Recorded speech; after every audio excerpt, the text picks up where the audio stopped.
for most of my life, I thought that I had money problems and I had mental health problems, and that they were two completely different things that were not connected in any way, right? I'm sure I worried about money. I had anxiety when I would hand over a credit card and not know if it was going to get approved or not, but I didn't think about that as having an effect on my day-to-day life. And in so many ways that translated to spending money that I didn't have to be included in things that weren't really serving me, but that I thought I needed in order to be part of the group. Now, anything I can think of is like so directly connected to money. It's like, I can't believe that I didn't have that awareness. And sometimes, the biggest revelations are the simplest ones, but it really was. Yeah. I mean, so often it feels like a big hole. We're lonely. We're sad. We're angry. And we can spend a little money and we can patch that hole, and it's not going to last for a very long time, but we can do it. And in the moment, it tends to feel good.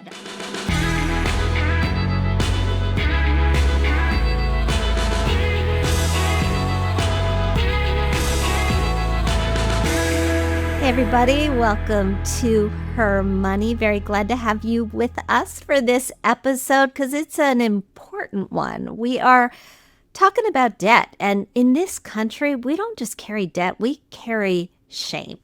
We are told that if we are in debt, it's because we are irresponsible, undisciplined, or simply not trying hard enough. And the advice is often the same.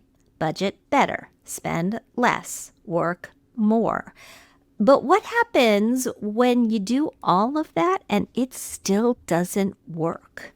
Should we really be blaming ourselves, or should we be pointing fingers at the system, which asks us to spend money to prove our worth in the world and gives us higher and higher credit limits in order to do it?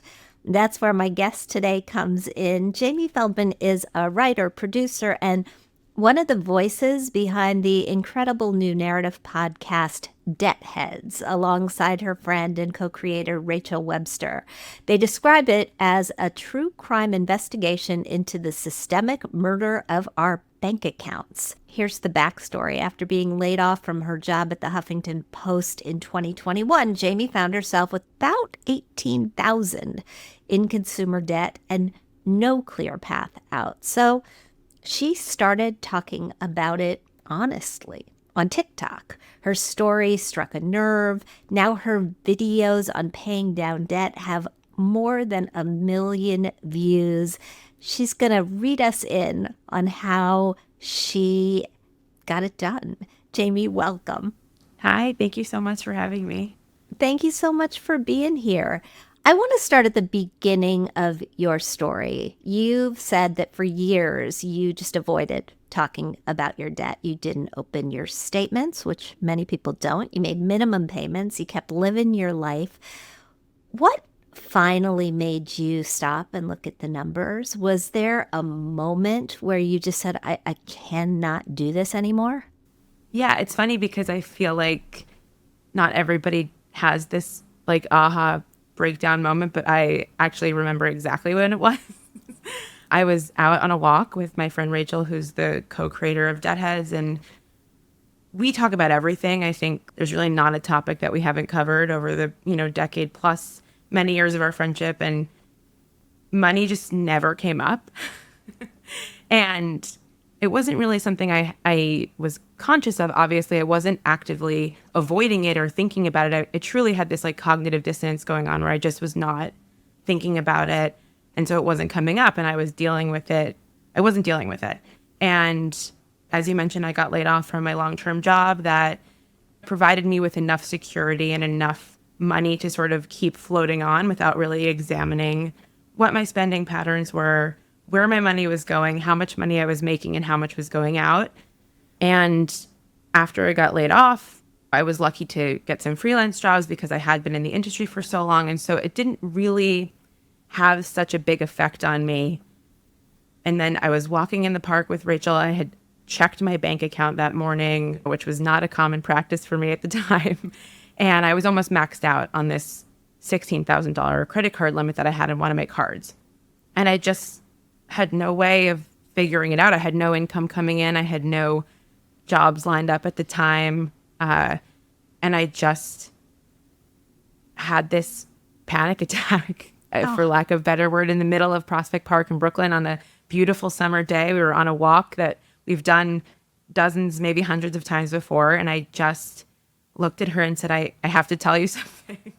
And it suddenly became really clear to me that all of the issues that I had been kind of not attributing to my money health, but attributing to just a mental health issue were so directly correlated. And that was the first time I ever connected the dots on that.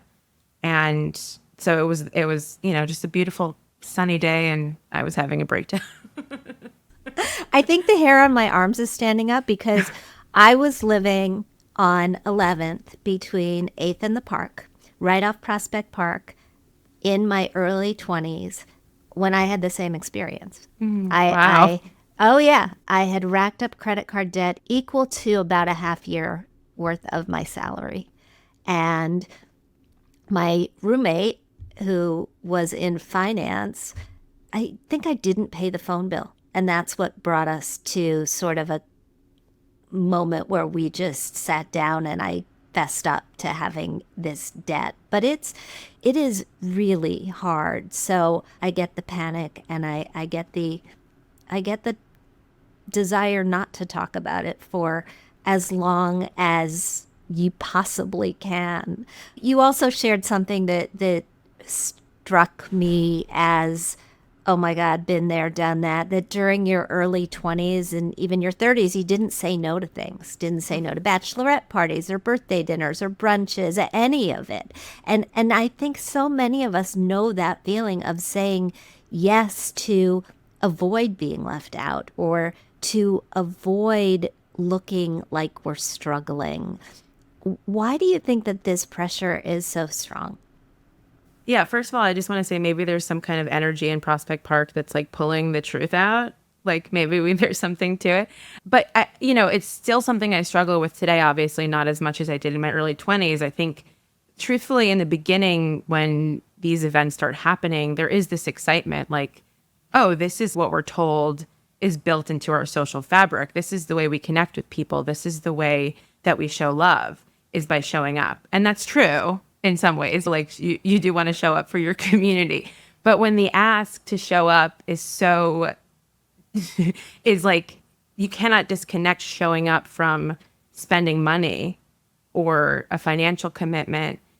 Oftentimes when you don't know if you have the funds to really show up in that way, there's this feeling that like, if I don't do this, that I'm not going to be included, or this person will be mad at me, or this person won't invite me ever again, or this person thinks that my worth and what they love about me is that I come to things, I show up to things. And that was so built into my personality. I think it's built into a lot of people's personality that like, you're fun and you want to go out, and there's a part of you that does want to do a lot of these things. And if you don't have any financial education and you're given a credit card and you can ostensibly do it, there's not something that's really stopping you from doing it, aside from the fact that now you're going to owe this money later. That's a problem for later you, right? Like, right. The future you. Exactly. Future like you can deal with this. Oh, I gave future me so much to do. She had so much to do. She was going to be really busy at some point figuring all this stuff out. But for now, it was like, I can't say no. I have to go. These people are important to me. My value is wrapped up in what I do and do not do with them and for them. And so I think there's a uniquely female tendency, I think, to have this sort of codependent relationship with people where their needs trump your own needs and, what actually is best for your well-being. And if you don't have the tools and you're not doing the work to remove yourself from that, it's really easy to just fall into this pattern, I think. Before we get to what you did to sort of turn the corner, you mentioned how when you had that panic attack, it wasn't just about your money. It was about a lot of different aspects of your mental health that were tied up in a knot, maybe because of your money. Mm-hmm. Could you talk about that a little more? Because I think it's really interesting. Yeah, like I said, I mean, I think for most of my life, I thought that I had money problems and I had mental health problems, and that they were two completely different things that were not connected in any way, right?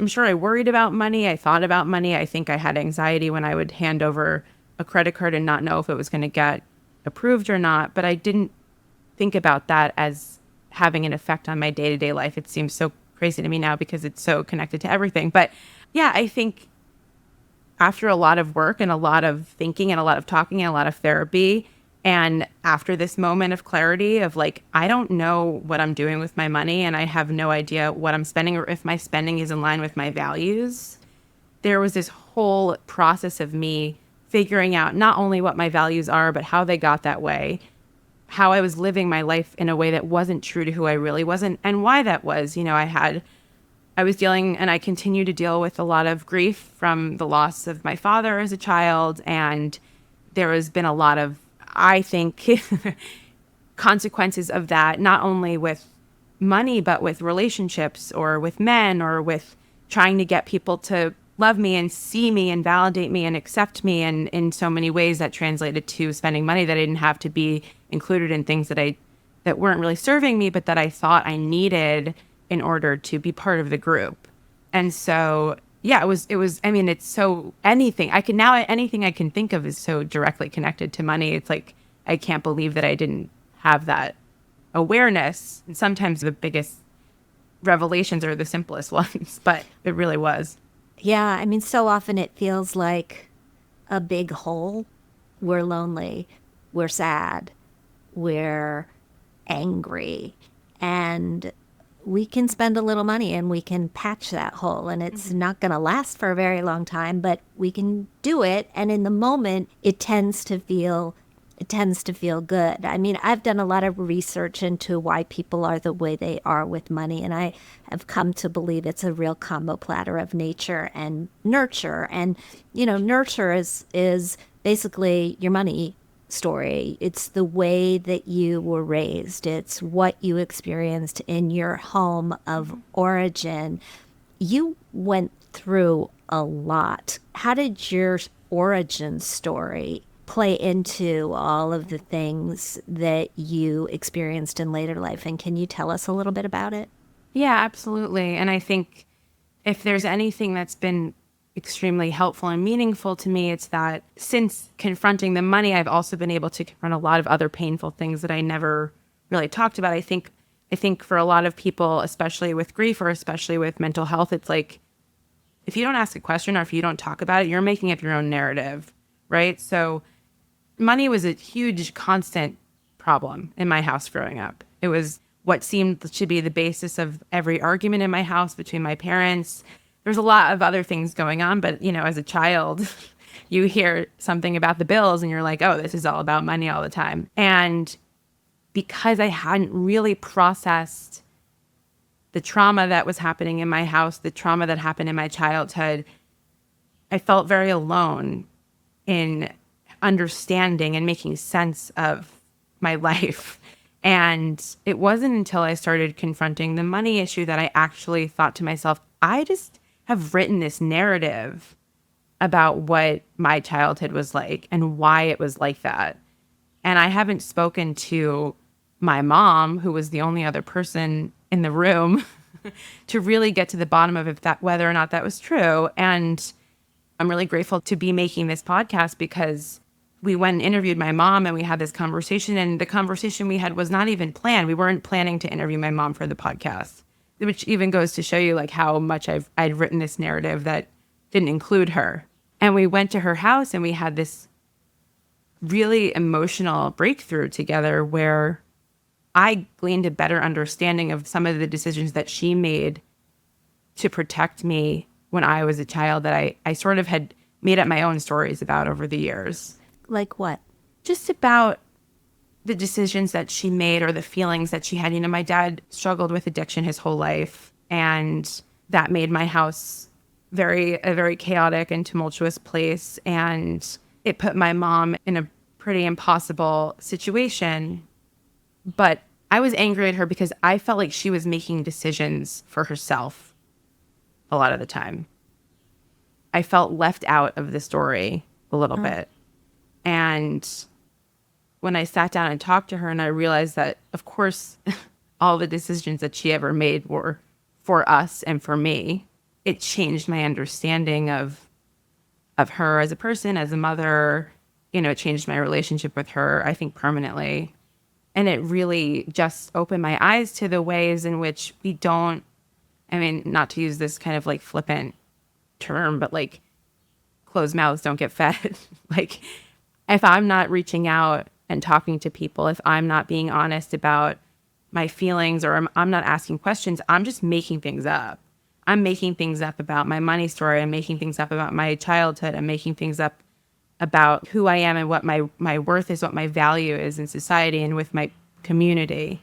And I was in that sort of cycle for such a long time where felt so isolated and alone because I was afraid to ask. When you started talking, you didn't just talk to your mom, you talked to the world, right? You just started talking really candidly on TikTok, and you found an audience. Why do you think that this resonated with so many people? Yeah, I always joke that I'm a theater kid at heart, and there's just like nothing I can do that doesn't have an audience. And I also don't know how to be anything except like immediately deep dive vulnerable. So it's sort of, there never really felt like another option. But I think people really felt seen and inspired by somebody who wasn't trying to give them advice. I never claimed to be an expert. Still, even now, I don't claim to be an expert. I don't think that anybody should look to me for personal finance advice. And I think that was really refreshing to people because I think especially at the time, most of the financial content that even was existing on TikTok, which feels like a really raw, authentic place as compared to some other social media apps, it still was like, here are 10 things you should do to get your budget in order. And I was like, here's how I fucked up. And here's how I'm just trying to exist and change my situation, but mostly change my life and my feelings. It wasn't just about finances. It was about emotions. It was about relationships and self-worth and all of the things that come along with money, but are usually packaged in this way that are like the only way through it is to participate in a system that continues to prove that it's not really serving you. So I think it just felt different to people, maybe. Yeah, I think you allowed them to accept what was going on in their life. In your podcast, you talk about the people hiding in the shadows.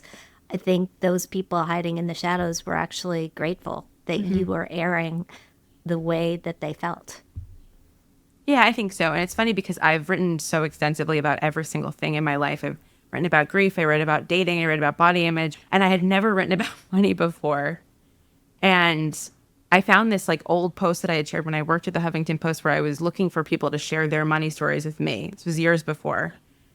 And I was like, my money story was sitting there the whole time, just like lurking under the surface. And I just could not see it. So yeah, I think it resonated, and I'm really grateful that it did, because I might still not be talking about it had it not, really. Great name. Great name. Are you Deadheads in addition to Deadheads? It's so funny. So the name is all my writing partner, Rachel. She came up with it. I think she was on vacation with her family, and she called me in a panic and was like, I have it.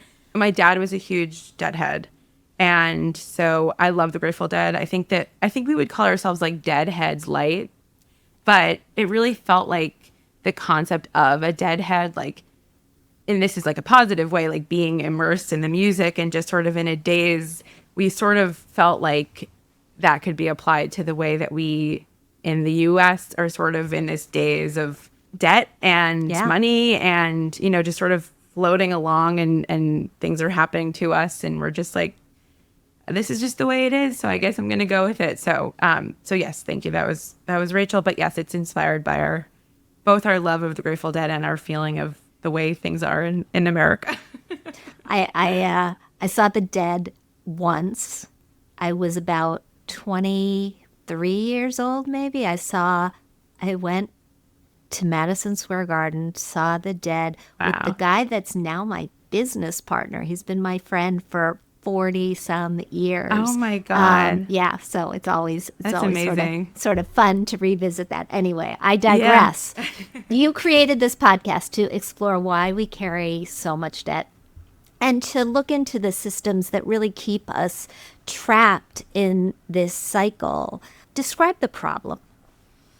Oh God, I think we need a much longer podcast. But I always have to preface this by saying that there is personal responsibility involved with accumulating debt. That is 100%. There's no question. Nobody took my hand and made me pay for something I couldn't afford. However, when you start to really unpack and lift the curtain on some of the ways in which it's extremely easy to access credit, it's extremely easy to be granted more access to credit that you didn't ask for. We live in a society where that's basically born to consume. There's advertising abound. Everything is going to change your life if you just get this one new thing. We have to keep up. We have to go to the bachelorette party. We have to spend $1,000 to be part of society. We are told that these are things that we need to do in order to be part of the system. And once we start to be a part of them, we are immediately preyed upon to spend more, to buy more, to take on more. I mean, you look at a credit, just for one example, like you said I never looked at my statements. I can't even read a statement now.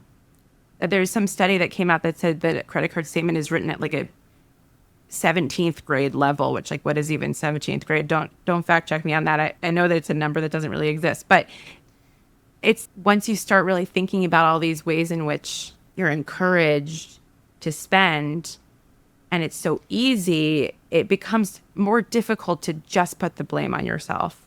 Well, yeah. I mean, you did a TikTok, and it was a pretty viral TikTok recently, where you talked about a credit card company that increased your credit limit to $20,000, which clearly you couldn't afford, with a 24% interest rate.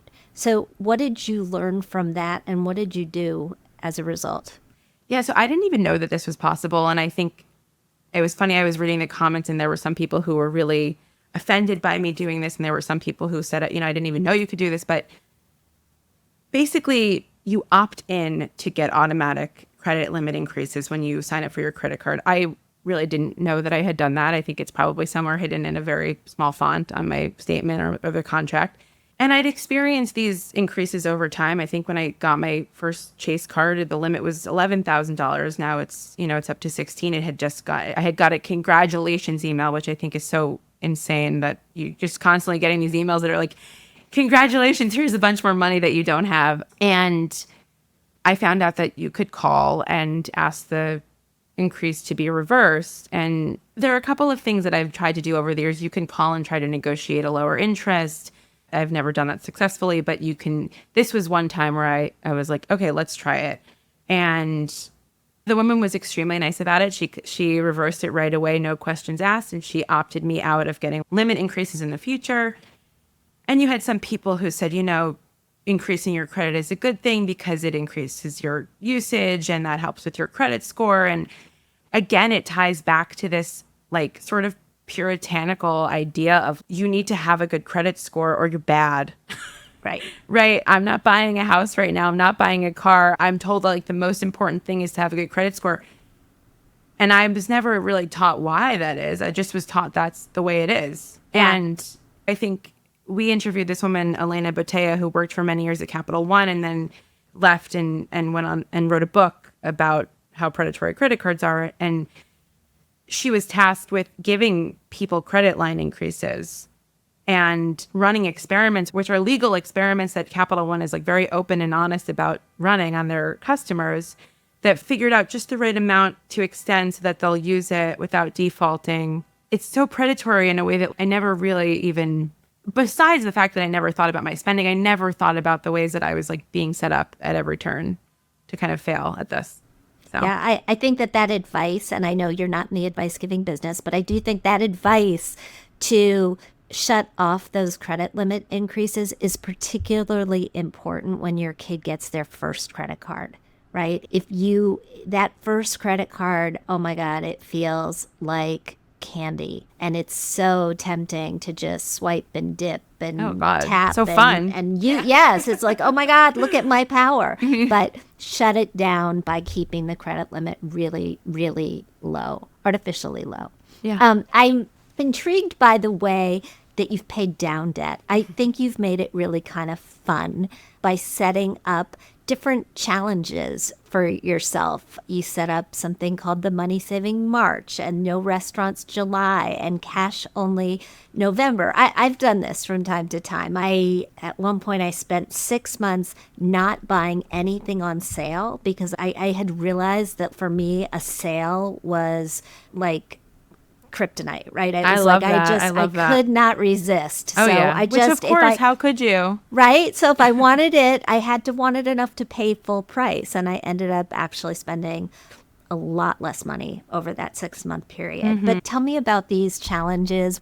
Yeah, I think it really doing these challenges and implementing these ways of trying to find creative solutions completely changed my brain chemistry. I think capitalism allows us to not be creative, right? Like capitalism says you want to catch up with your friend. Well, here's a restaurant where you could go buy a meal, pay $20 for a cocktail, and it's so easy. Look, it's right here. You can do it. But if you're not spending that money and you're not going to restaurants, suddenly you have to use your brain a little bit and say, well, how can I catch up with this person in a way that feels good and connective without doing the thing that I've been brought up to do socially? And so it did a couple of things. First of all, it was so fun, especially the ones in the summer, because it's so much easier to be outdoors and have picnics and go to the beach and go for walks and go to the park and learn how to make a cocktail at home. I realized that like I was going to these bars and spending $20 for one cocktail. I couldn't even like hear my friend. And if the point is connecting, now like we're a little buzzed, like we might not even have like a meaningful conversation, and I've just spent probably $40 to $100 that I don't have on like an overpriced cocktail when I could have some boxed wine out of a plastic cup in the park, which, you know, has come a long way. That's one of my other pieces of advice is boxed wine has come a long way since at least I was in college, and sort of just building these what felt like even deeper connections. And I think in the beginning there was this moment that I had where I said I had plans to go to dinner, and I'm going to call her up by name because I love her and she's been such a good friend to me, my friend Chanel. I had plans to go to dinner with her the night that I had this breakdown in the park. And I was afraid to call her and say, you know, I can't do it. I was like, what is she going to say? This is embarrassing. I don't know how she's going to react. I don't know how she's going to respond. I mean, spoiler alert, she's my friend many years later. And she was like, yeah, sure. Like, I just want to hang out with you. I'm not hanging out with you because I like you in a restaurant. I'm hanging out with you because I like you as a person. And I think that it changed me forever, because not only did I start to understand like my role and my value in my relationships, but I actually found that like the people who were excited about doing these things with me and excited about finding these new ways to connect, like those are my people. That's my community. If a person is not going to do that with you, then are they really your friend? I don't know. So, and you know, I all of that is to say like every person basically responded the same way, which is to be like, yeah, let's do something else. Let's go to a movie on a Wednesday when it's $10. There are ways to like get around these really quite easy ways that we're given to connect, when really it can be more fun and more rewarding. And especially like during these month-long challenges, it was like I had to keep coming up with things because otherwise it'd get boring. So it was right. Like, and you could quit after a week. Exactly. I know that today you're still navigating debt, but you've also said that you are happier than you've ever been. So fast forward us to where you are now. Yeah, and I mean, I think it goes back to what happened during these challenges that I implemented in the very beginning. I think if you ask someone, they would tell you that I'm a happy person, and they probably would have said that 10 years ago. But I was sort of putting on a show without even realizing it, because I was not tackling these larger issues. I was not like confronting these issues with my mental health and this grief that I was avoiding. I was avoiding. And so I was just fun. I was going to come to your party and I was going to crack jokes and I was going to be the life of the party. And I still do that. But I know myself way more. I have much more meaningful relationships with my family and my friends. I'm much more honest. I'm not trying to be happy all the time, which is an impossibility. And I'm feeling my feelings and working through them as opposed to making them a problem for future me. And while there is pain involved with that, and it's not always easy, ultimately I am actually happier because I'm actually feeling. I think you can think that you're happy and you can think that you're content, but if you're not doing any real feeling, that's not real. It's not like a real sense of joy. And I feel like I have that now way more than I ever have, even though I probably have more instances of emotional sadness and pain. The reward is much greater now. Once again, I know that you are not in the advice giving business, but for people who are listening and who hear themselves in your story, and I suspect there are many, what one piece of advice do you want to give them? Just to trust that the people who love you are going to be there for you. Use them as a resource. Lean on them. You don't have to figure this stuff out alone. In fact, you can't. And you're not alone. There are more of us struggling with money than there aren't. And once we start talking about that in a real way, we can sort of start to imagine what a different world might look like. And listen to Deadheads. That's my other piece of advice. Well, I was going to say that. Seriously, for anybody who is struggling with this at all, you can't find a better podcast than Jamie's. Yeah. It's called Deadheads. Please tune in. Please subscribe. Jamie, thank you so much for being here with us today, and thanks for sharing. Yeah, thank you for having me. It was great.